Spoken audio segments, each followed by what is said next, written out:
He left her at the gate, with their sick son in her arms. What he didn't know was about to cost him everything. You said I do something with airlines. You never asked what.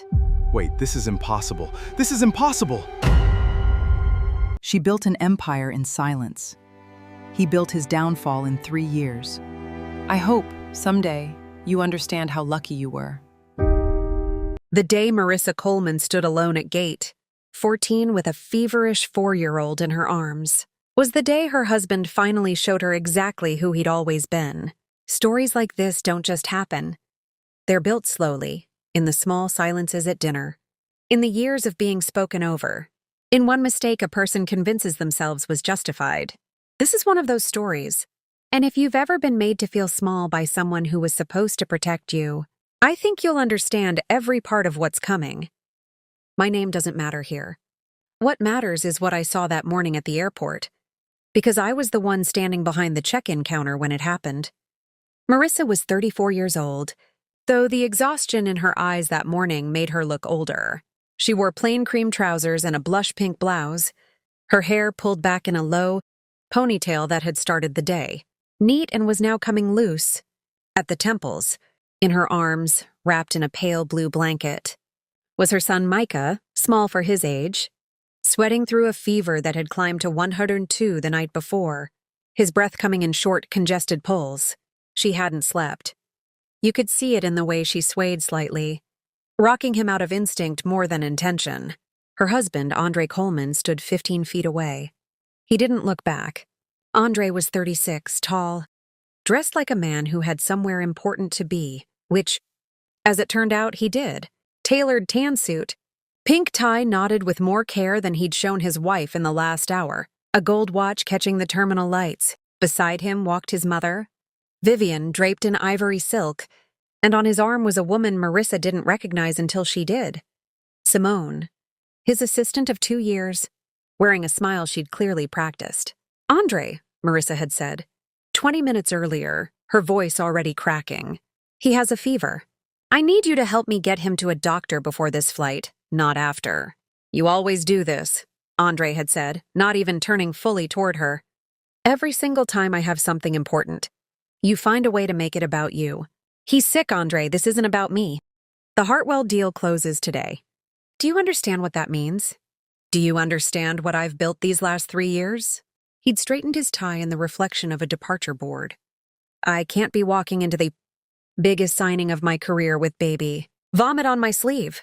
Vivian, his mother, had made a small sound of agreement, the kind that told you she'd been making that same sound Marissa's entire marriage. You'll manage, Andre said. You always manage. That's what you're good at. And then he'd walked away. Not toward their gate, toward a private terminal reserved for something else entirely, something Marissa wouldn't understand the shape of until later that day. Simone had glanced back once, not with guilt, but with something closer to satisfaction. Vivian hadn't looked back at all. Marissa stood there in the middle of the concourse, holding her son, watching her husband's back get smaller and smaller in a crowd of strangers. I want to pause here, because this is the part people skip past too quickly. They want to get to the reveal, the reversal, the moment everything flips, but you have to sit in this moment first, the specific, quiet horror of realizing the person who promised to choose you every day for the rest of your life just didn't. Not because of some dramatic betrayal, just because in that moment you were inconvenient. That's the kind of betrayal that doesn't make headlines. It just makes silence. To understand how Marissa got to that gate, you have to go back 3 years, to the wedding neither of Andre's parents wanted to attend. Marissa Whitfield, her maiden name, had grown up the daughter of a woman who cleaned corporate offices at night and a father who'd driven a delivery truck for 22 years before his knees gave out. She'd put herself through college working 2 jobs, graduated with a degree in aviation logistics she was proud of and told almost no one about, and taken a quiet analyst position at a company most people had never heard of, Halcyon Air Holdings. What almost nobody knew, not Andre, not his mother, not even most of Marissa's own extended family, was that Halcyon wasn't just where Marissa worked. It was the company her late grandfather, Elias Whitfield had built from a single cargo route in the 1970s into one of the largest privately held aviation groups on the East Coast. When he passed, the controlling shares hadn't gone to his estranged son. They'd gone into a trust, structured so tightly that even the family lawyers needed 3 separate signatures to move anything. Marissa was the sole trustee. She had been for 6 years. She'd simply never told anyone, not out of deception, but because she'd learned early, from watching what money did to the people around her grandfather, that it changed how people looked at you. She wanted, just once, to be loved for exactly who she was without anyone doing the math first. Andre had met her at a mutual friend's dinner party. Back when he was a mid-level associate at a logistics consulting firm, hungry and charming and endlessly persuasive. He courted her hard, flowers she didn't ask for, a proposal on a rooftop with a string, quartet he'd hired with money he didn't quite have. Vivian had been suspicious of Marissa from the start. Not because anything was wrong with her, but because there was nothing about her that impressed. No family name, no visible wealth, no pedigree to brag about at church. "She's fine," Vivian had told Andre once, within earshot at a family gathering. "But you could do better, baby. You could do so much better." Marissa had heard it and said nothing. That became a pattern. Over the years, small comments accumulated like sediment. Vivian would mention at every holiday a woman from Andre's past, a surgeon, or a judge's daughter, or once, memorably, that lovely girl who owns 3 dry cleaners. Andre never corrected her. He let the comparisons breathe in the room like something he half agreed with. And Andre himself had changed. The consulting firm promoted him, then promoted him again. And somewhere in that climb he started measuring Marissa against a version of success he thought he deserved. He began introducing her at business dinners as "my wife." "She does something with airlines." Vague, dismissive, like her career was a hobby he was being generous enough to mention. She let it happen. Not because she was weak, but because she believed, the way people in bad marriages often do, that patience was a kind of love. That if she stayed steady long enough, he'd eventually see her the way he used to. Then Micah was born, and things got harder, not softer. Andre's attention shifted almost entirely to his career, a partnership. Track at a new firm, Hartwell and Voss, that promised him a corner office and a seat on the board if he could close one particular deal. Securing Hartwell's logistics contract with, of all companies, a regional carrier that Hartwell hoped to eventually route through to Halcyon Air's cargo network. Andre had no idea his wife controlled the very trust that owned the company he was trying to impress his way into partnership with. Neither did Simone, his assistant, who had spent the better part of a year making herself indispensable to him in ways that had nothing to do with logistics. The morning of the flight, everything Andre had built toward converged into a single day. The Hartwell signing was scheduled for 11 a.m. at a private aviation lounge across town, the same terminal, coincidentally, where Marissa had been asked, months earlier, to personally review a proposed contract before her trust would approve routing rights. She hadn't recognized Hartwell's name on the paperwork as connected to her husband's firm. Business names rarely matched the men behind them. Micah had started running a fever the night before. By morning it hadn't broken. Marissa had asked Andre, calmly, 3 separate times, to help her get their son to urgent care before their scheduled family flight to visit her mother, a trip Andre had insisted on for optics, so his mother could tell people how close-knit their little family was. Each time Andre had waved her off. "Take an Uber," he'd finally said, checking his watch. "I have people waiting on me. Actual important people. I'm your wife, Andre. Your son is sick. And I have a partnership on the line," he'd snapped.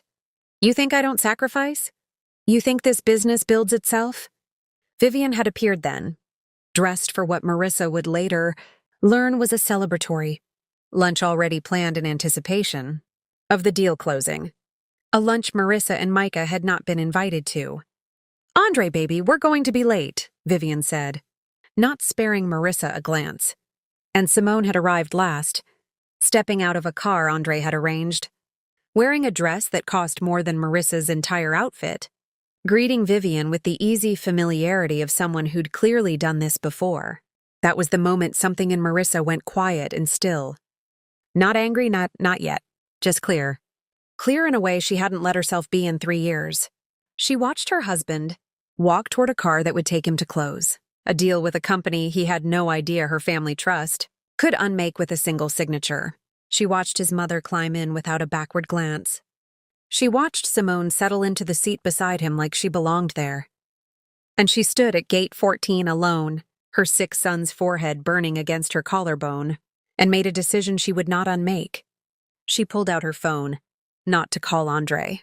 She scrolled. Instead, to a contact she hadn't texted in over a year, Grant Ferris, lead counsel for the Whitfield Family Trust, the man who had personally drafted every clause protecting Halcyon Air Holdings from exactly this kind of blindness.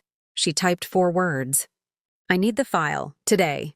Behind her, the departure board flickered, updating gate information for a flight to a private lounge she now understood.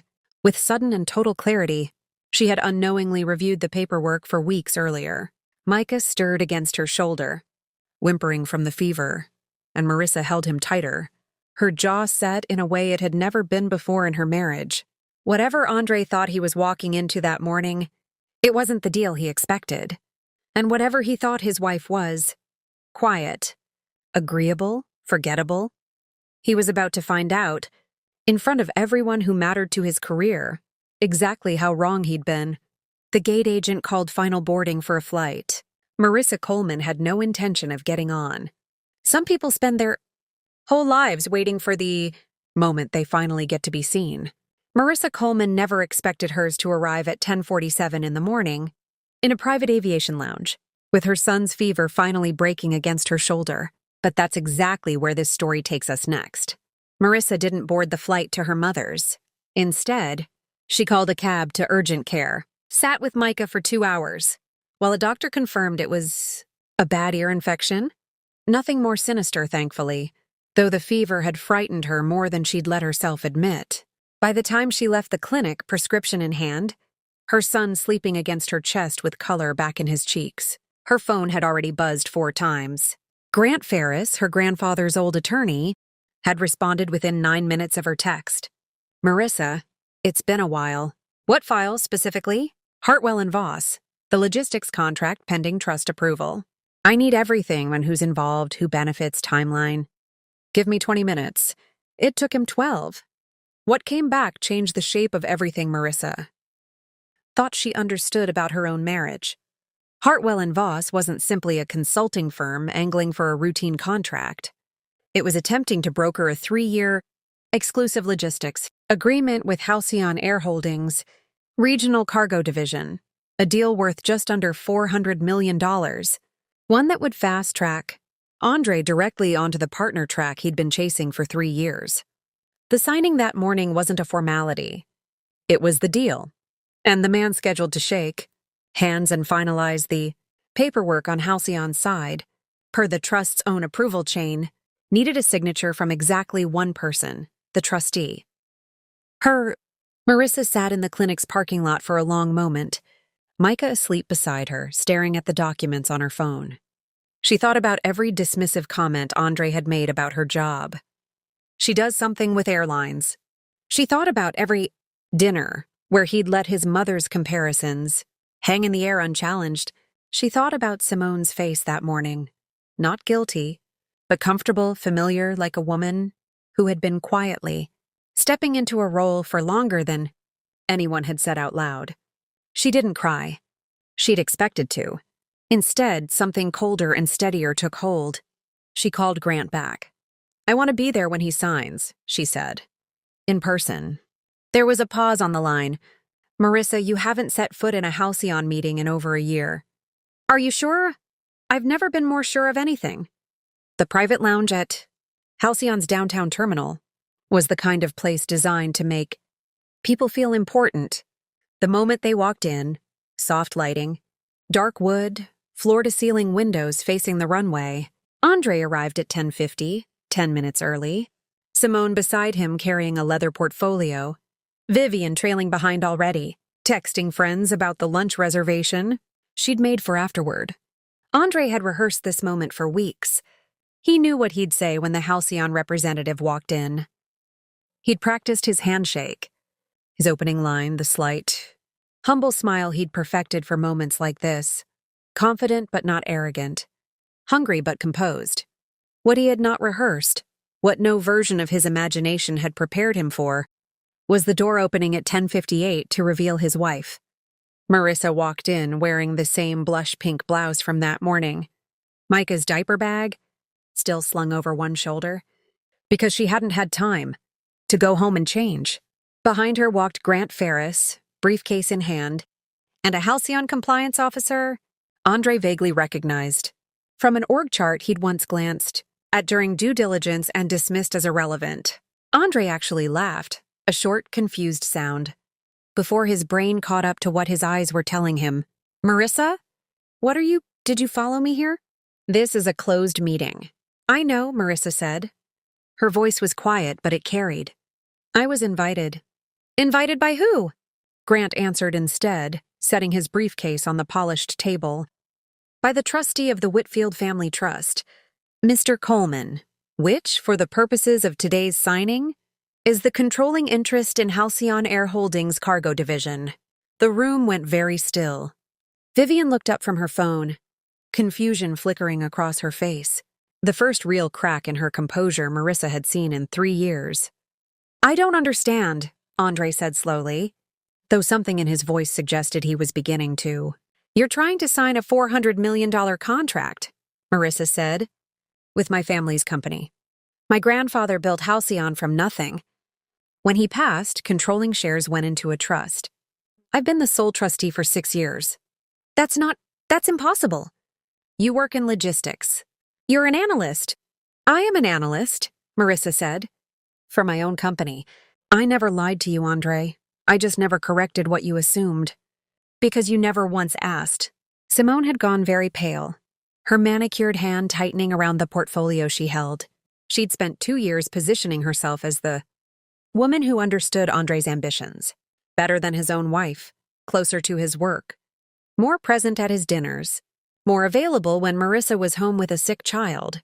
She had built an entire private understanding with him on the assumption that Marissa was exactly what Andre had always described, an afterthought, a woman who didn't matter to his real life. "This has to be some kind of mistake," Andre said. And there was real panic under the words now. "There's no mistake," Grant said, sliding a folder across the table. "The trust reviewed this contract 3 weeks ago. Ms. Coleman flagged concerns about the exclusivity clause and the routing liability terms before recognizing the counterparty. She asked me to hold the review pending further information." "You knew," Andre said, turning to Marissa, something between accusation and disbelief in his voice. "You knew this was my deal and you sat on it?" "I didn't know it was your deal until this morning," Marissa said. "When you left me at that gate with our sick son to go celebrate a signing with a woman who isn't your wife." Vivian finally spoke, her voice smaller than Marissa had ever heard it. "Andre, is this true? Is she really—" "Yes," Marissa said before he could answer. "It's true. And I think before we go any further, everyone in this room should understand exactly what's on the table." She looked at Andre directly for the first time since walking in. Not with the softness he'd grown used to, not with the patience he'd taken for granted, but with something calm and unshakable. "You've spent 3 years telling me, in 100 small ways, that I wasn't enough, that my work didn't matter, that I was lucky to have someone like you.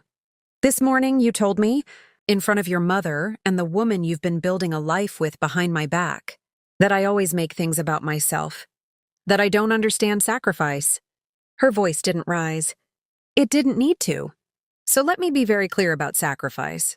Andre, I built a career you never bothered to understand because I wanted, at least once in my life, to be loved for who I was and not what I could offer.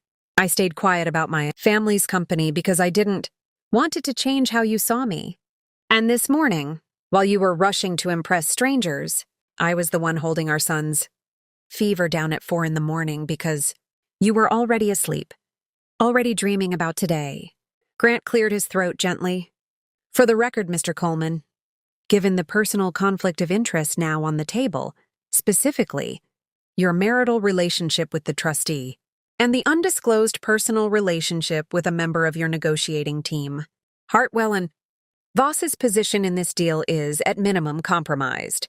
I'd recommend your firm reconsider its representation. Before this goes any further, Andre's face had drained of all its earlier confidence. 3 years of climbing, of positioning, of small cruelties, he'd told himself were justified by ambition. All of it collapsing in real time in front of the one person whose approval he'd never thought he needed. "Marissa, please," he said, his voice cracking now. "Let's talk about this." "Not here, not like this." "We can talk," Marissa said. "About custody, arrangements for Micah, about the divorce filing my lawyer will be sending this week. But this deal, Andre, this deal is finished. Not because I'm angry, because you showed me exactly who you are, and I finally believed you." She turned to leave, Micah's diaper bag still on her shoulder, and paused at the door.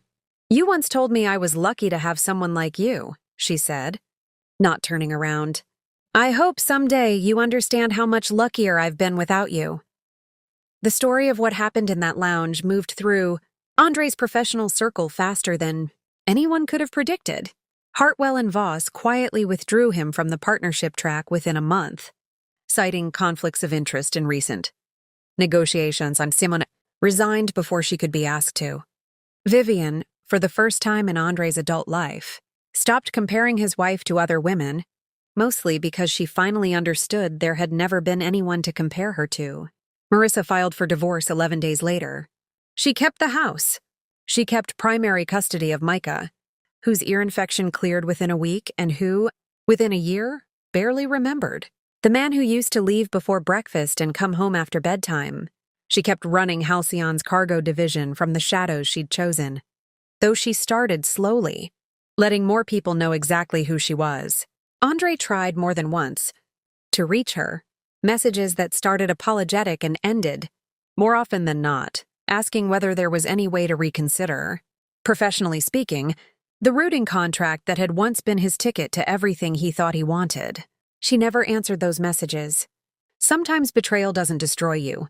Sometimes it simply reveals who you were always meant to become, and who you were never meant to stay married to.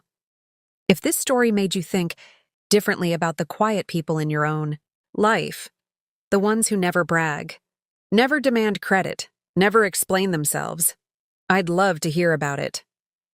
Sometimes the people we underestimate the most are the ones holding everything together.